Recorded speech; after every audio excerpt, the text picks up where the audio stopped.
Hi అండి. అందరూ ఎలా ఉన్నారు? నేనైతే చాలా బాగున్నా. మీరు కూడా బాగున్నారని అనుకుంటున్నా. సో, ఈరోజు వ్లాగ్ ఏంటి అంటే నా బేబీ బాయ్ యొక్క ఆల్ ప్రెగ్నెన్సీ స్కాన్ రిపోర్ట్స్ అయితే ఎలా ఉన్నాయని మీకు చూపిస్తాను.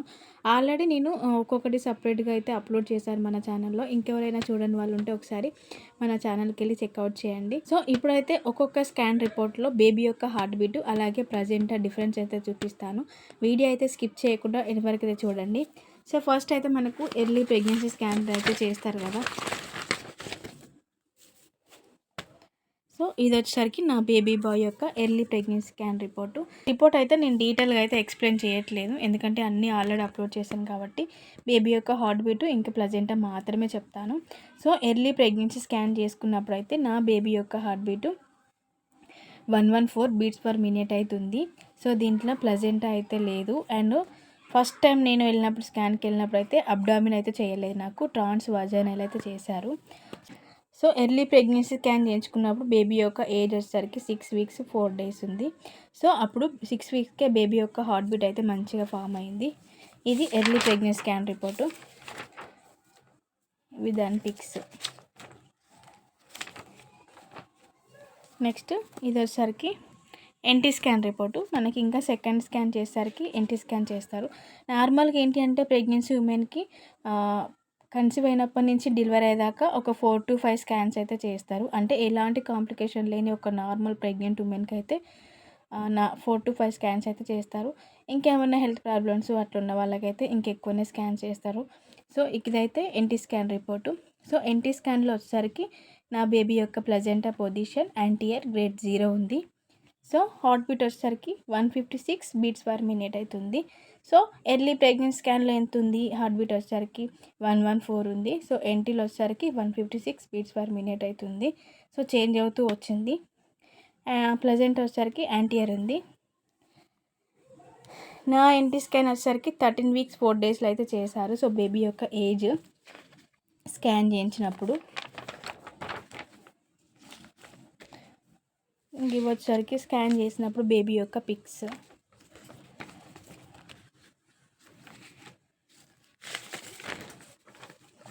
అండ్ నెక్స్ట్ వన్ వచ్చేసరికి టిఫా. మనకి ఎన్టీ స్కాన్ తర్వాత ఇంకా టిఫానే చేస్తారు. టిఫా స్కాన్లో మనకి బేబీ యొక్క ఆర్గన్స్ అన్నీ మంచిగా ఫామ్ అయినాయా లేవా, ఇంకేమైనా ప్రాబ్లమ్స్ ఉన్నాయా అని ప్రతిదీ మనకు టిఫా స్కాన్లో అయితే తెలుస్తుంది. టిఫా స్కాన్ వచ్చేసరికి మనకు 18 to 22 వీక్స్ లోపు ఎప్పుడైనా చేసుకోవచ్చు. సో దీంట్లో వచ్చేసరికి ఫీటల్ హార్ట్ రేట్ వచ్చేసరికి 156 బీట్స్ పర్ మినిట్ అవుతుంది. సో ఎన్టీలో ఎంత అయితే ఉందో ఇక్కడ టిఫాలో కూడా అంతే ఉంది. ఇక్కడైతే చేంజ్ అవ్వలేదు టిఫా స్కాన్లో. అండ్ ప్లజెంటా వచ్చేసరికి anterior and upper segment grade 2 maturity అవుతుంది. సో ప్లజెంటా వచ్చేసరికి యాంటీయర్ ఉంది, చేంజ్ అవ్వలేదు. కాకపోతే ఎన్టీలో గ్రేడ్ 0 ఉంది, ఇక్కడ వచ్చేసరికి గ్రేడ్ 2 అవుతుంది. ఇంకా టిఫా స్కాన్ చేయించుకున్నప్పుడు బేబీ యొక్క వెయిట్ వచ్చేసరికి 437 గ్రామ్స్ అవుతుంది. ఇంకా బేబీ యొక్క ఏజ్ 22 వీక్స్ 0 డేస్. ఇంక ఈ రిపోర్ట్ అయితే ఇంతే. మామూలుగా ప్లజెంటా హార్ట్ బీట్ డిఫరెన్స్ అయితే చూశారు కదా ఇందులో. ఇంక ఇదంతా టిఫా స్కాన్ రిపోర్ట్ సంబంధించిందే. బేబీ యొక్క పిక్స్, గ్రాఫ్స్. మీకేమన్నా అర్థం కాకపోతే సపరేట్ కూడా అప్లోడ్ చేస్తాను, ఒకసారి చెక్ చేయండి. అండ్ నెక్స్ట్ వన్ ఇది వచ్చేసరికి అల్ట్రాసౌండ్ యాంటీనేటల్ అంటే ఇది నార్మల్గా అందరికీ చేయరు. టిఫా స్కాన్ తర్వాత గ్రోత్ స్కానే చేస్తారు అందరికీ. కాకపోతే నాకు ఎందుకు చేశారంటే నేను కళ్ళు తిరిగి కింద పడిపోయినా. సో అది ఇటు స్ట్రైట్గా కాకుండా ఒక సైడ్కి కాకుండా బోర్ల బొక్కలు పడిపోయినా. సో ఇంకా బేబీకి ఏమన్నా ప్రాబ్లం అయిందా లేదా అనేసి అయితే అప్పుడప్పుడు ఎమర్జెన్సీలో ఈ స్కాన్ అయితే చేశారు నాకు. సో ఇది 29 వీక్స్లో అయితే చేశారు నాకు. సో అప్పుడు స్కాన్ చేసినప్పుడు అయితే ఏం ప్రాబ్లం లేదని చెప్పారు. అప్పుడు కూడా ప్లజెంటా యాంటీయర్ గ్రేడ్ 0 అవుతుంది. ఎన్టీ స్కాన్లో ఎలా అయితే ఉందో ఇక్కడ గ్రోత్ ఈ 29 వీక్స్ యాంటీనేటల్ స్కాన్లో అయితే అలానే ఉంది.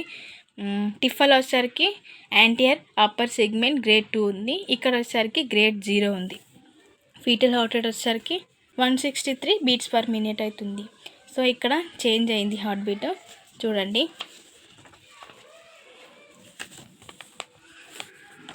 ఇంక ఇవంతా పిక్సే. నెక్స్ట్ వన్ వచ్చేసరికి గ్రోత్ స్కాన్. ఈ గ్రోత్ స్కాన్ వచ్చేసరికి నేను 32 వీక్స్లో అయితే చేయించుకున్నాను. సో ఇందులో వచ్చేసరికి placenta anterior upper segment grade 2 maturity ఉంది. ఫీటల్ హార్ట్ రేట్ వచ్చేసరికి 144 బీట్స్ పర్ మినిట్ అవుతుంది. సో ఇందులో కూడా యాంటీయర్ గ్రేడ్ చేంజ్ అయింది అండ్ ఫీటల్ హార్ట్ రేట్ కూడా చేంజ్ అయింది. సో ఇంకా బయోమెట్రీ అంటే బేబీ యొక్క బాడీ పార్ట్స్ అన్ని మెజర్మెంట్స్ అన్నట్టు. సో ఆల్రెడీ అన్ని వీడియోలో చెప్తూనే ఉన్నాను. 32 వీక్స్ అప్పుడు బేబీ యొక్క వెయిట్ వచ్చేసరికి 2.6 అవుతుంది. ఇది 32 వీక్స్ది పిక్స్, 32 వీక్స్ పిక్స్. నా బేబీ బాయ్ యొక్క last growth scan report delivery time వరకు చేయించుకున్నాను. ఇక్కడ ప్లజెంటా ఫీటల్ హార్ట్ రేట్ అయితే చూద్దాం చేంజ్ అయిందా లేదా అన్నిట్లలో సేమ్ ఉందా అనేసి. ప్లజెంటా వచ్చేసరికి పోస్టియర్ అప్పర్ సెగ్మెంట్ ఉంది. ఫీటల్ హార్ట్ రేట్ వచ్చేసరికి 133 బీట్స్ పర్ మినిట్ ఉంది. ఇక్కడ నార్మల్గా ఫీటల్ హార్ట్ రేట్ చేంజ్ అవుతూ వచ్చింది ప్రతి స్కాన్లో. ప్లజెంటా మాత్రం మామూలుగా యాంటీయర్ గ్రేడ్ 1, గ్రేడ్ 2, గ్రేడ్ 0 అలా వచ్చింది. కానీ ఇక్కడ వచ్చేసరికి లాస్ట్ 1 ఏకంగా పోస్టియర్ అప్పర్ సెగ్మెంట్ వచ్చింది. సో ఇంకా నేను స్కాన్ చేయించుకున్నప్పుడు బేబీ యొక్క వెయిట్ వచ్చేసరికి 3.2. సో లాస్ట్ స్కాన్ అప్పుడు బేబీ యొక్క వెయిట్ వచ్చేసరికి 3.2 అవుతుంది. ఇంకా లాస్ట్ అన్ని రిపోర్ట్స్ అయితే చూశారు కదా. ప్రతి ఒక్క రిపోర్ట్లో హార్ట్ బీటు అలాగే ప్లజెంటా డిఫరెన్స్ అయితే చూపించాను. సో ఈ వీడియో అయితే ఇంతే. ఎందుకు అన్ని బేబీ బాయ్ రిపోర్ట్స్ అప్లోడ్ చేస్తున్నా డౌట్ మీకు రావచ్చు. పాపవి అన్నీ నా దగ్గర లేవు, దొరకట్లేదు. సో మాకు అన్నయ్య అన్నీ ఉన్నాయి కాబట్టి బేబీ బాయ్ అయితే అప్లోడ్ చేస్తున్నాను. చాలామంది ఏంటంటే ప్లజెంటా పొజిషన్ బట్టో లేదా బేబీ యొక్క హార్ట్ బీట్ని బట్టో బేబీ బాయా బేబీ గర్లా అని కన్ఫర్మ్ చేసుకుంటూ ఉంటారు.